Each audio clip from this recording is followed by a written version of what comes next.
पहिल्या सूत्रामध्ये आलेले की सृष्टीमध्ये परमेश्वर अवतरते, हे उद्धरणाचं पहिलं सूत्र आहे. आता हे उद्धरणाचं पहिलं सूत्र आहे, सृष्टीमध्ये परमेश्वर अवतरते, अगदी सत्य निर्विवाद. 66 सूत्र ही उद्धरणाचे आहे.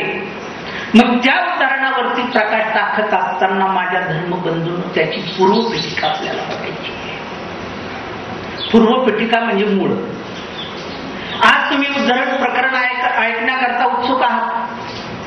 मी जुन्या मंगळवारीमध्ये जेव्हा प्रवचनाला आलो होतो त्यावेळेस मला संसरण प्रकरण दिलं होतं. संसरण प्रकरण मी 3 दिवसामध्ये जसं मांडता येईल तसं मांडलं. संसरण प्रकरणाचा अर्थ होतो रचना, संहार प्रकरणाचा अर्थ संहार, संसरण प्रकरणाचा अर्थ रचना आणि उद्धरण प्रकरणाचा अर्थ उद्धरण. पण सृष्टीची रचना असल्याशिवाय जीव या सृष्टीत आल्याशिवाय उद्धार कसा करता येईल? मग त्या ठिकाणी संसरण झालं म्हणजे रचना केली, आज उद्धाराच्या मार्गाला लागायचं आहे.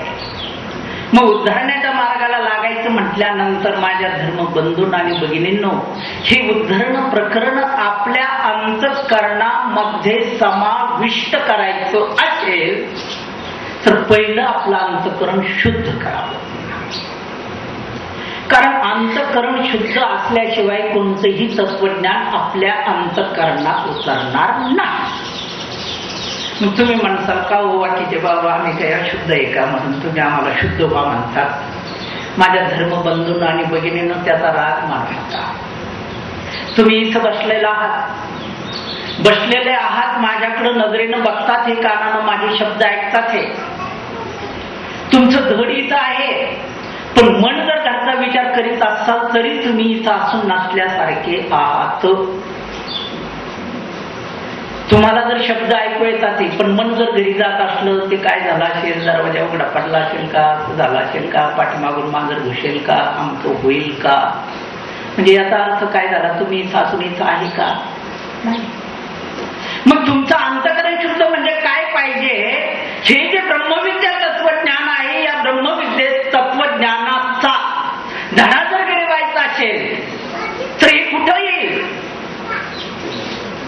आणि सांगणाराच सांगणार आहे, ऐकणारानं सुद्धा शुद्ध अंतःकरणाने जर घेतलं तर आत प्रवेश होईल. नाही तर मग स्वामीच आमच्या सूत्रामध्ये म्हणतात की हे शास्त्र हंस अवतारे ब्रह्मिया प्रती निरूपिले, परी अधिकारे विन घेते द्वार नुघडेची.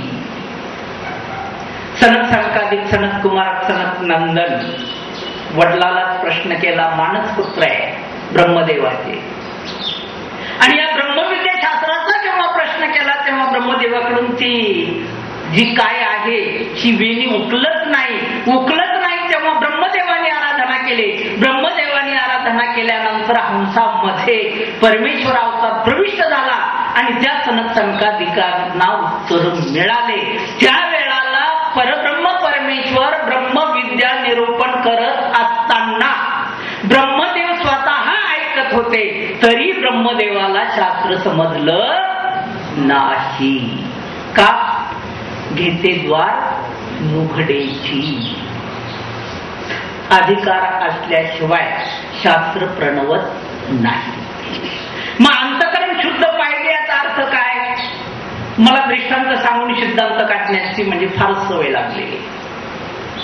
तत्वज्ञान सांगायचं, तत्वज्ञान तुमच्यापासून वंचित ठेवायचं अशा अर्थ समजू नका.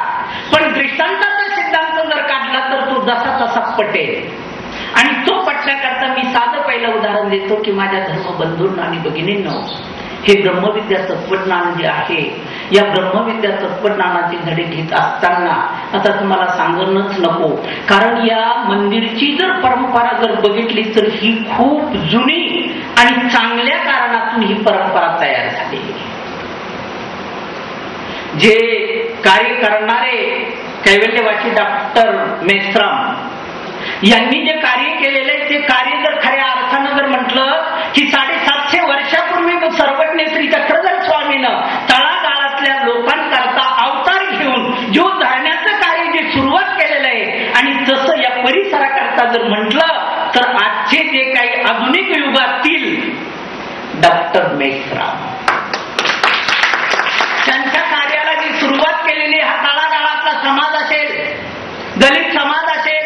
दलित समाजाचं जे काही समजा जातींतर होत होतं, धर्माचं बाजूला जात होते, अशा वेळेला डॉक्टर मेश्रामनी जे कार्य केलेले ते खऱ्या अर्थानं इतिहासामध्येच काय, त्यांच्या पुस्तकामध्येच काय, ही संपूर्ण पंथानं जरी लिहून काढलं तरी कमी पडणार आहे.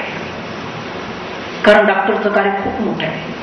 आणि त्या मानानं मी डॉक्टरनं संस्थापन केलेलं मंदिरात संचालक असलेले, ज्यांनी ही संस्थापना केलेली आहे, या मंदिरामध्ये प्रथम येतोय आणि आपल्याशी संवाद साधतोय. हा संवाद साधत असताना माझं अंतःकरण भरून येतंय. ती माणसं कशी असतील? ते माणसंच नसतील. माणसाने जे काही प्रबोधन केलेलं याचा अर्थ मला असं माझ्या अंतःकरणात जाणवतो, तुम्ही सुद्धा अज्ञान राहिलेले नसाल, तुम्हाला सुद्धा ज्ञान प्राप्त झालेलं असेल. परंतु आता मला जे सांगायचंय ते शुद्ध अंतःकरण असल्याशिवाय तत्वज्ञान का उतरत नाही. मला दृष्टांत आठवतो थोडासा. दृष्टांत असा आहे की तुमच्या गावासारखं गाव आहे, नागपूर नाही, छोटी वस्ती, श्री प्रभूनगर सारखं एक वेरिया म्हणा. त्या ठिकाणी एक महात्मा भिक्षेला आले आणि महात्मा भिक्षेला आल्यानंतर एका बंगल्याच्या समोर भिक्षा करण्याकरता गेले. भिक्षा शब्द त्यांनी केला. बाईनं भाजी भाकर हातात घेतली आणि महात्म्याच्या झोळीत टाकण्याकरता ती समोर पायरी उतरून आली. आल्यानंतर तिनं बाबाकडे बघितलं, बाबा त्या बाईकडे बघतात, परंतु बाईनं बाबाला प्रश्न केला. प्रश्न काय होता? म्हणजे बाबा तुम्ही माझ्या प्रश्नाचं जर उत्तर देसाल तर मी माझ्या हातातली भाजी भाकरी तुमच्या झोळीत टाकते. माझ्या प्रश्नाचं उत्तर देसाल तर मी माझी भाजी भाकरी तुमच्या झोळीत टाकते. बाबाने उत्तर दिलं की बाई, मी आज तुझ्या प्रश्नाचं उत्तर देण्याच्या मनस्थितीत नाही, परंतु मी उद्या जरूर तुझ्या दारात भिक्षेला गेलं तुझ्या प्रश्नाचं उत्तर देईल. आज नाही, उद्या. बाईने भाजी भाकर वापस नेली. बाबा निघून गेले. दुसऱ्या दिवशी तेच बाबा भिक्षे करतात त्याच बाईच्या दारात आले, परंतु येताना बाबांनी मात्र एक गोष्ट केली. काय केली? त्यांची जी झोळी होती त्या झोळीमध्ये थोडासा केर, कचरा, दगड, माती, खराब कागद झोळीत टाकले आणि तेच बाबा त्या बाईच्या दारात भिक्षेला आले. भिक्षेला आल्यानंतर बाबांनी भिक्षा शब्द केला. भिक्षा शब्द केल्याबरोबर बाई हातामध्ये भाजी भाकरी घेऊन आली. आल्यानंतर तोच कालचा प्रश्न केला, बाबा माझ्या प्रश्नाचं उत्तर देसाल तर मी तुमच्या झोळीत भाजी भाकरी टाकते. बाबांनी उत्तर दिलं, बाई तुझ्या हातातली आधी जी भाजी भाकरी ती माझ्या झोळीत टाक, मी तुझ्या प्रश्नाचं उत्तर देण्याकरताच आज तुझ्या दारात आलेलो आहे. बाईने माग हात जे होते ते समोर नेली, झोळीत डोकून बघितलं. झोळीत डोकून बघितल्याबरोबर त्या बाईला लक्षात आलं ही झोळीत खराब आहे, ही झोळीत खराब आहे. समोर गेलेले बाईचे हात पाठीमाग आले. बाई मोठ्या अधिकारवाने म्हणते, बाबा मी माझं पवित्र अन्न तुमच्या अपवित्र झोळीत टाकत नाही. पटकन बाबांना उत्तर दिलं की बाई हेच तुझ्या प्रश्नाचं उत्तर. बाई हेच तुझ्या प्रश्नाचं उत्तर. तू तुझं पवित्र अन्न जर माझ्या अपवित्र झोळीत टाकण्याकरता तयार नाही तर मी सुद्धा माझं पवित्र तत्वज्ञान तुझ्या पवित्र हृदयात ओतायला तयार नाही. अगोदर तुझं अंतःकरण शुद्ध करण, मग माझं तत्वज्ञान घेण्याकरता ये. बाईला कळून चुकलं. माझ्या धर्मबंधूंनो, दृष्टांत कशा करता दिला याचा लक्षात घ्या. अपवित्र झोळीत जर पवित्र अन्न टाकू शकत नाही का? अन्न हे परब्रह्म आहे, इतर लोकांचा समज आहे.